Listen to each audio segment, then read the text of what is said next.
En moins de 24 heures, une déclaration prononcée à Ouagadougou a quitté la salle, franchi les frontières et s'est retrouvée commentée partout. Selon ce récit, un avertissement attribué à Benjamin Netanyahou aurait été transmis à des dirigeants africains. Puis tout a changé quand Ibrahim Traoré a refusé de se taire et a répondu face caméra. Le choc vient moins des mots que de l'effet.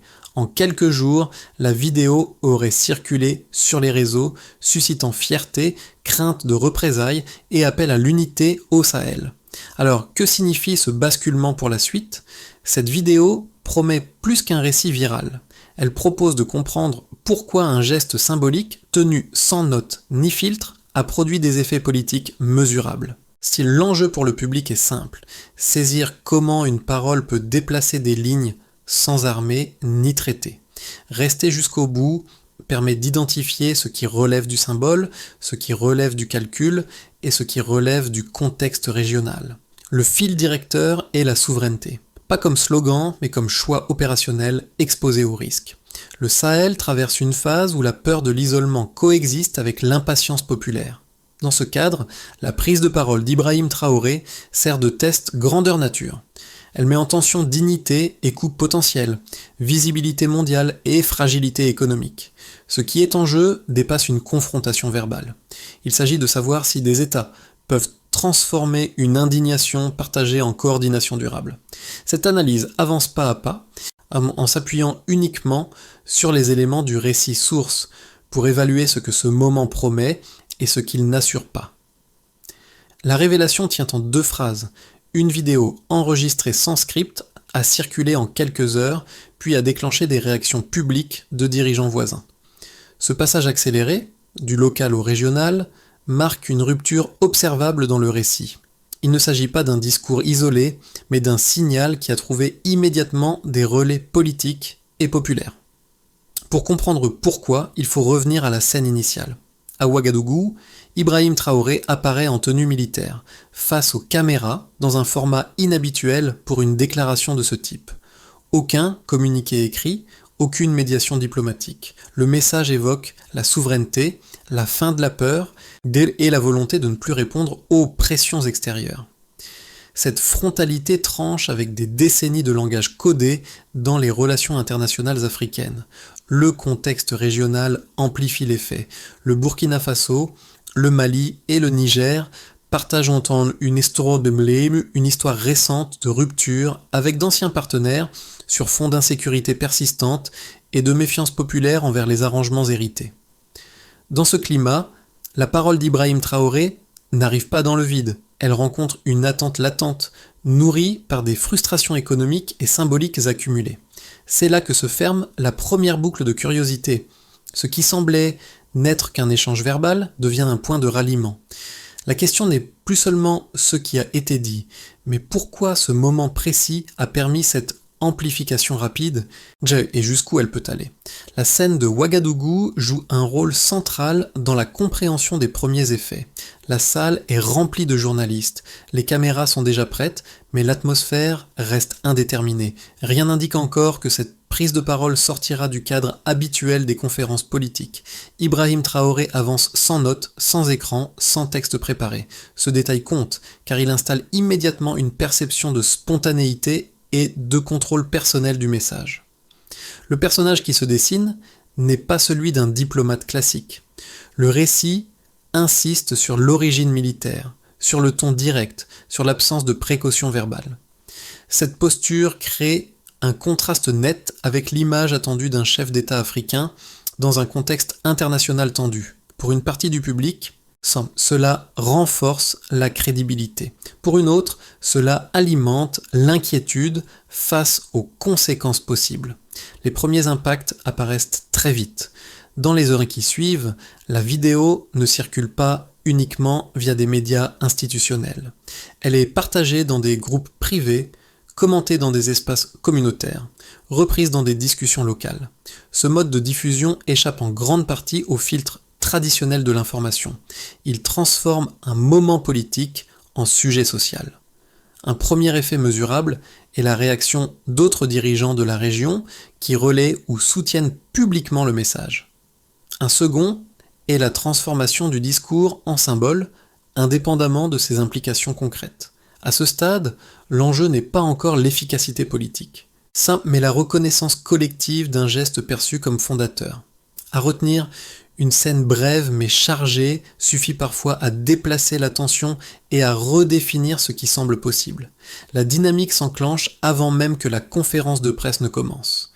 Des informations circulent, encore floues, évoquant des avertissements attribués au Premier ministre israélien à l'attention de dirigeants africains. Les canaux précis restent incertains, diplomatiques pour certains, indirects pour d'autres. Le contenu exact est contesté, mais l'intention perçue est claire dans le récit. Dissuader toute prise de position publique jugée hostile. Pendant longtemps, ce type de signal a produit l'effet attendu. Silence, prudence, retrait.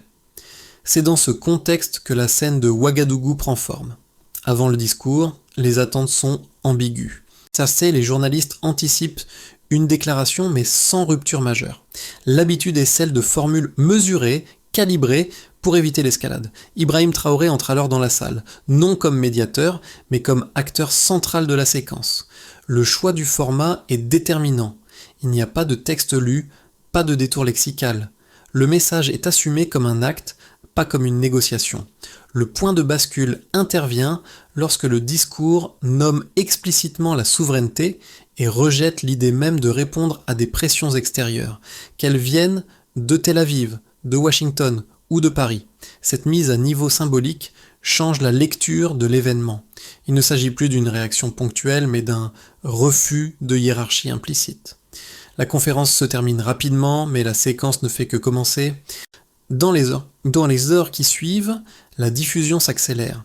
Les extraits circulent sur X, puis sur Telegram et WhatsApp. Le mouvement est organique, non coordonné.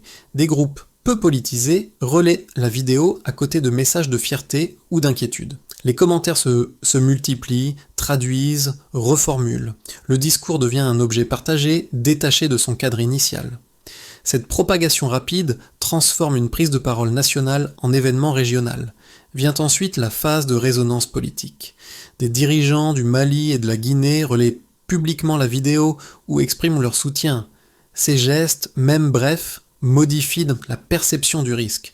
Le message n'est plus celui d'un État isolé. Il s'inscrit dans une dynamique collective, encore fragile mais visible.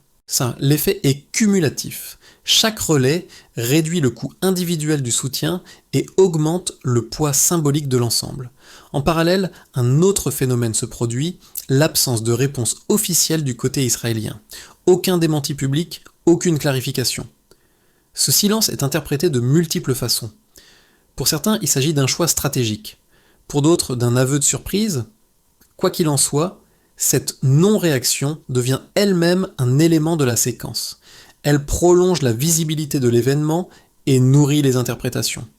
La séquence complète suit ainsi 3 temps distincts, une alerte informelle, une rupture publique incarnée par Ibrahim Traoré, puis une onde de diffusion et de soutien qui dépasse les frontières nationales.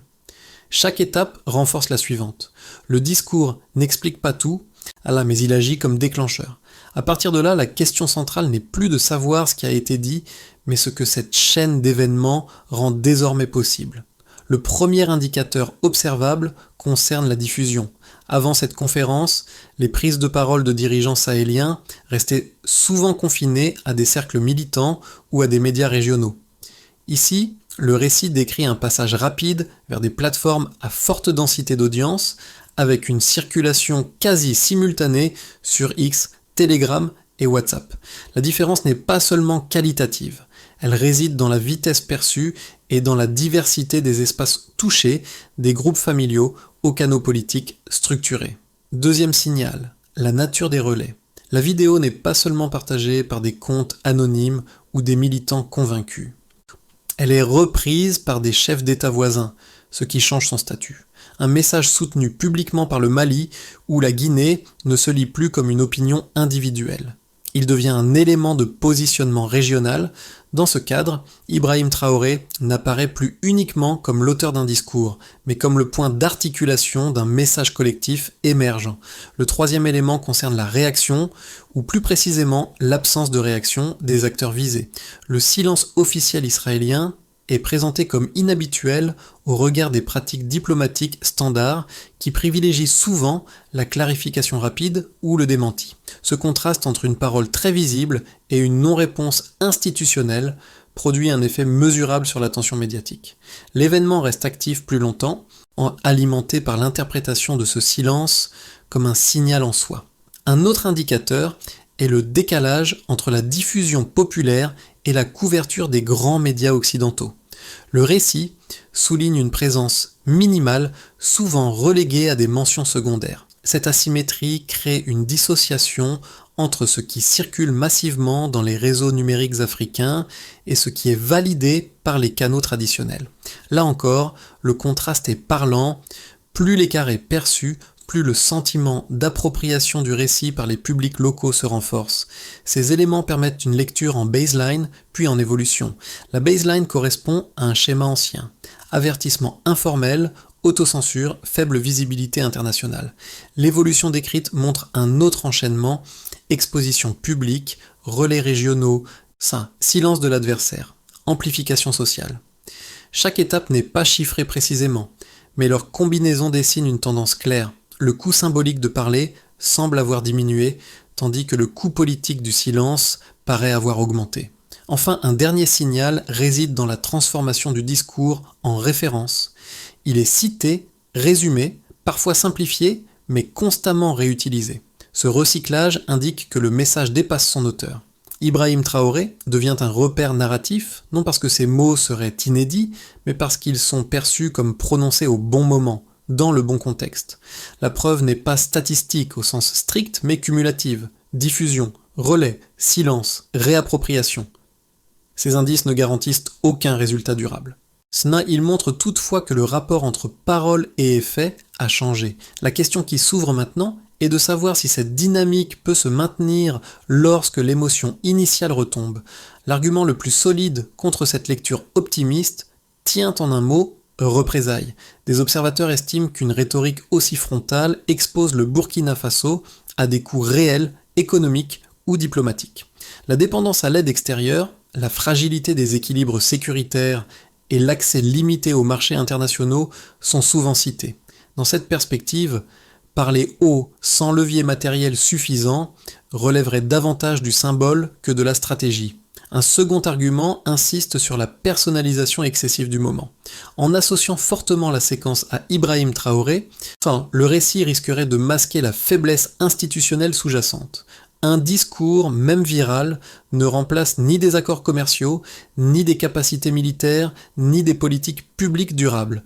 Selon cette lecture, l'enthousiasme populaire pourrait retomber aussi vite qu'il est monté, laissant place à des contraintes inchangées. Ces critiques méritent d'être prises au sérieux, car elles s'appuient sur des précédents historiques. D'autres dirigeants africains ont déjà défié l'ordre établi, parfois au prix d'un isolement rapide ou d'une instabilité accrue. Le scepticisme repose donc sur une expérience accumulée, pas sur un simple réflexe conservateur. La réponse issue du récit source ne nie pas ces risques, mais les recontextualise. D'abord, la diffusion collective du message réduit la symétrie. Le soutien public d'États voisins transforme le calcul individuel. Ensuite, l'absence de réaction immédiate des acteurs visés suggère que la capacité de sanction n'est pas automatique. Elle devient plus coûteuse à exercer face à une opinion régionale mobilisée. Enfin, le cœur de la réponse n'est pas l'efficacité immédiate, mais le déplacement du cadre. Le discours ne prétend pas résoudre des problèmes structurels. Il modifie les attentes internes et externes sur ce qui peut être dit publiquement. En ce sens, le risque n'est pas éliminé, mais redistribué. Se taire comporte désormais aussi un coût politique, celui de l'effacement. Le débat reste ouvert. La solidité de ces contre-arguments dépendra de ce qui suivra, non de ce qui a déjà été dit. Mais à ce stade, à droite, la critique la plus forte reconnaît elle-même un point, le silence automatique n'est plus la seule option crédible. Au cœur de la séquence Ce n'est plus la déclaration elle-même qui structure l'attention, mais l'absence de réponse officielle en face. Dans le récit, ce mutisme tranche avec les usages diplomatiques habituels, où une mise au point rapide sert à contenir l'interprétation. Ici, rien ne vient refermer l'épisode. Ce vide laisse l'espace public produire ses propres lectures, souvent plus durables que n'importe quel communiqué. Ce déplacement change la nature du rapport de force. Une parole frontale, portée par Ibrahim Traoré, aurait pu être neutralisée par un démenti ou une menace explicite. Le choix du silence transforme au contraire la déclaration en référence autonome. Elle circule sans contradiction directe, afin que se fixe dans les mémoires et gagne en portée symbolique à mesure que les jours passent. Le point médian du récit se situe là. L'événement n'est plus un échange entre gouvernements, mais un test d'autorité narrative. Qui fixe le sens quand les institutions se taisent? Dans ce cas précis, ce sont les réseaux, les commentaires et les relais régionaux qui occupent le terrain. Le silence, loin d'éteindre la polémique, agit comme un amplificateur différé. À partir de ce moment, la dynamique change de nature. La question n'est plus de savoir si la déclaration était prudente, mais pourquoi elle n'a pas été publiquement contestée. Cette interrogation nourrit la suite, car elle prépare le terrain des conséquences concrètes. Ce qui semblait être un simple discours devient un précédent. Si dans les effets de cette séquence ne se répartissent pas de manière uniforme, ils se lisent différemment selon les acteurs concernés, et c'est cette diversité d'impact qui permet d'évaluer la portée réelle du moment. Pour les États de la région d'abord, la prise de parole et sa diffusion ouvrent un espace politique nouveau. Le soutien public exprimé par des pays voisins réduit l'isolement potentiel. Il crée une impression de front commun, même embryonnaire, qui modifie les calculs diplomatiques. Dans ce cadre, Ibrahim Traoré n'est plus seulement un chef d'État national, mais un symbole autour duquel s'organise une coordination minimale. Pour les entreprises, notamment celles opérant dans les secteurs extractifs ou des infrastructures, le signal est plus ambigu. D'un côté, voir l'insistance sur la souveraineté et la dignité peut être perçue comme un risque réglementaire ou contractuel. De l'autre, elle annonce une possible redéfinition des règles du jeu, plus lisible à moyen terme. Le récit suggère que l'incertitude ne vient pas tant du discours lui-même que de l'évolution des alliances régionales. Une posture collective réduit l'arbitraire, mais augmente les exigences de négociation. Du côté des citoyens, l'impact est principalement symbolique, mais non négligeable. La circulation de la vidéo dans des groupes familiaux, des espaces communautaires et des discussions quotidiennes transforme un événement diplomatique en expérience partagée. Pour beaucoup, ce moment agit comme une validation émotionnelle. Il donne forme à des ressentis longtemps exprimés en privé. Or, la conséquence immédiate n'est pas un changement matériel, mais une modification de l'horizon d'attente. Ce qui paraissait impensable devient dissible. À l'échelle régionale, enfin, l'effet le plus durable pourrait être narratif. Le Sahel, souvent décrit à travers le prisme de la crise sécuritaire ou humanitaire, apparaît ici comme un espace d'initiative politique. Cette requalification ne dépend pas d'un seul discours, mais la séquence analysée y contribue. Elle montre que l'agenda peut être fixé depuis la région et non uniquement réagi depuis l'extérieur. Ibrahim Traoré incarne cette inversion, non par la nouveauté des thèmes, mais par le moment choisi et la forme adoptée. Ces conséquences restent conditionnelles. Elles dépendent de la capacité des acteurs à transformer un capital symbolique en décision coordonnée. Rien n'indique que cette transformation soit automatique. Cependant, le simple fait que ces effets soient discutés, anticipés et débattus constitue déjà un changement. L'événement ne s'épuise pas dans sa diffusion initiale. Il continue d'agir comme référence implicite dans les choix à venir. Ainsi, se ferme une autre boucle de curiosité. Le silence observé au point médian n'a pas figé la situation. Il a déplacé le terrain vers des conséquences tangibles, différentes selon les groupes concernés. La suite dépendra de la manière dont ces groupes interpréteront et exploiteront ce précédent. À moyen terme, 3 trajectoires plausibles émergent de cette séquence, sans qu'aucune ne puisse être tenue pour acquise. Le scénario de base repose sur une normalisation progressive. Le discours reste une référence symbolique régulièrement citée, mais ses effets pratiques demeurent limités. Les États concernés poursuivent des ajustements prudents, cherchant à préserver des marges de manœuvre sans provoquer de rupture frontale. Dans cette hypothèse, Ibrahim Traoré conserve une visibilité régionale, mais l'ordre diplomatique global s'adapte sans transformation profonde. Un scénario plus optimiste envisage une consolidation collective.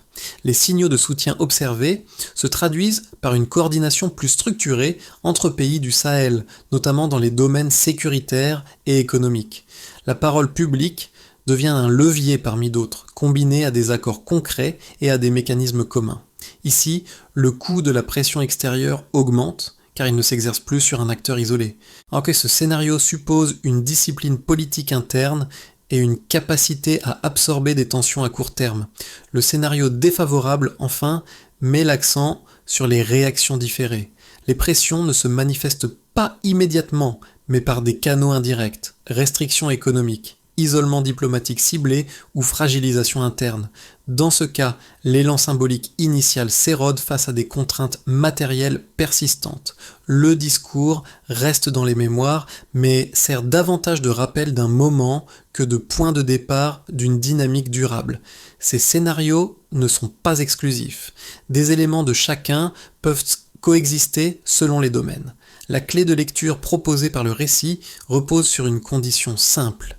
Si la parole est suivie d'actes coordonnés, elle change de statut. Si elle reste isolée, elle se fige en symbole. L'intérêt analytique n'est donc pas de prédire l'issue, mais de repérer les signaux précoces qui orienteront la trajectoire.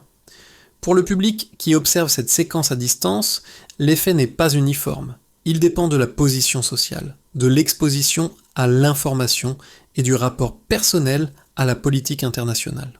3 groupes se distinguent nettement dans le récit. Le premier regroupe des citoyens déjà politisés, attentifs aux dynamiques de souveraineté et aux rapports de force mondiaux.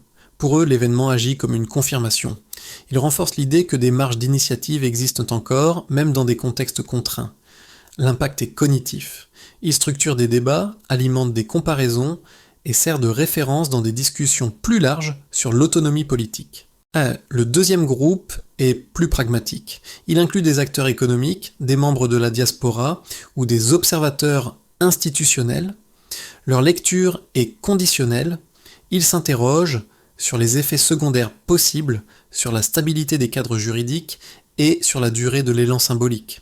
Pour eux, la séquence ne vaut pas par son intensité émotionnelle, mais par sa capacité à produire des signaux cohérents dans le temps. Une parole forte n'est pertinente que si elle réduit l'incertitude, ou au moins la rend prévisible. Le troisième groupe est constitué de publics moins engagés politiquement. Pour ces personnes, l'événement est d'abord une histoire, partagée via des vidéos courtes, des commentaires ou des discussions informelles. L'effet principal est émotionnel. Il crée un sentiment de fierté, parfois de surprise, et modifie légèrement la perception de ce qui est possible ou acceptable dans l'espace public. Ce déplacement est discret, mais cumulatif. Dans tous les cas, l'impact ne se mesure pas par une action immédiate. Il se situe dans l'ajustement des attentes. Le récit suggère une micro-leçon commune, observer, comparer et attendre les suites avant de juger. Pour le public, le geste le plus pertinent n'est pas l'adhésion aveugle, mais l'attention soutenue. À ce stade, le récit esquisse une feuille de route implicite plutôt qu'un plan formalisé. Le premier levier concerne la coordination politique. Les soutiens publics exprimés après la déclaration suggèrent qu'un alignement minimal est possible entre États voisins. Transformer ce signal en mécanisme régulier, réunion conjointe, position commune, calendrier partagé, il permettrait de stabiliser l'élan initial. Sans cette continuité, la parole reste exposée à l'érosion. Le deuxième levier touche à l'économie.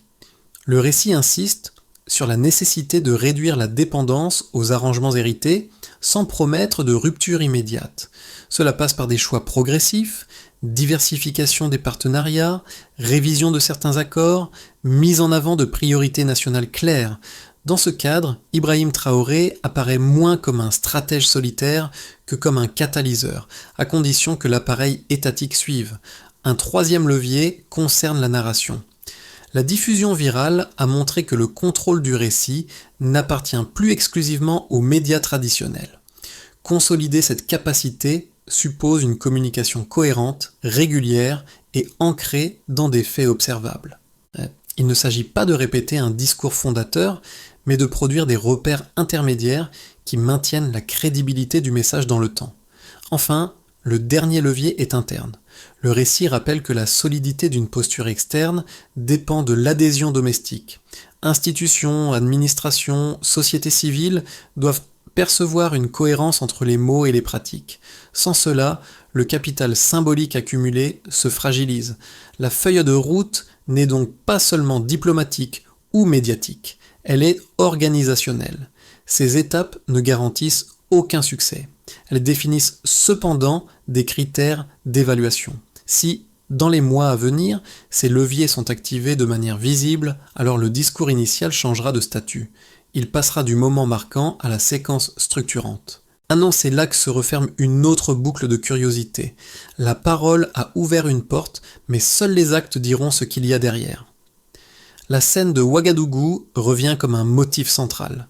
Un homme seul devant des caméras, une salle silencieuse, puis une phrase qui rompt l'inertie. Ce rappel n'est pas anecdotique, il sert de point d'ancrage émotionnel à l'ensemble du récit. Ce moment précis concentre ce qui a suivi. Diffusion rapide, débat, silence lourd de sens, attente nouvelle.